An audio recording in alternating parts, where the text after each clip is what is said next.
तुम्ही जर आमचे लोक मारून जर तुम्ही तुमचे आरोपी घरात लपून ठेवता, यांना पुण्यात नेमका सांभाळा कोणी? सगळे आरोपी पुण्यातच नेमके कसे सापडायला लागले?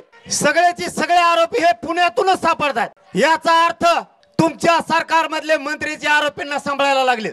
या खंडणी मधल्या आरोपींना आणि हत्येतील आरोपींना या दोघांची नार्को टेस्ट झाली पाहिजे आणि त्यांना सांभाळणाऱ्या सगळ्यांना सह आरोपी केला पाहिजे। हे सगळं फाशी तर होणारच आहे। फाशी जर नाही झाली ना, मग आता कोणतरी म्हणले, मला वाटतं खासदार का कोण म्हणले की 4 सीट कच्चं होईल।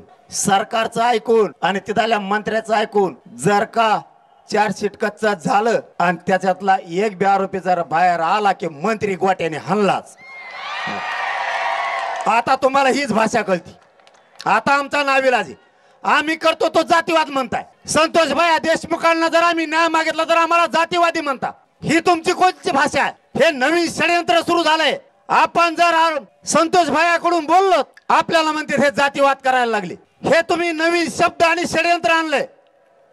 आम्ही संतोष भाईकडून बोललो की आम्ही जातीवादी, आणि तुम्ही आरोपीला सांभाळतात ते काय? तुम्ही आरोपीला गाड्यात घेऊन पळतात ते काय? आणि संतोष भाईला क्रूरपणे तुम्ही मारलं, तो जातीवाद नाहीये का?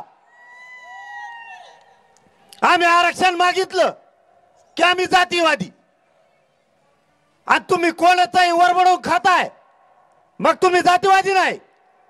यांना काय म्हणायचं ते म्हणू द्या। इथून पुढच्या काळात आपण सावध राहा।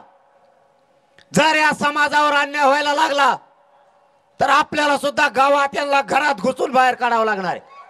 नाविलाज आहे आपला नाविलाज आहे।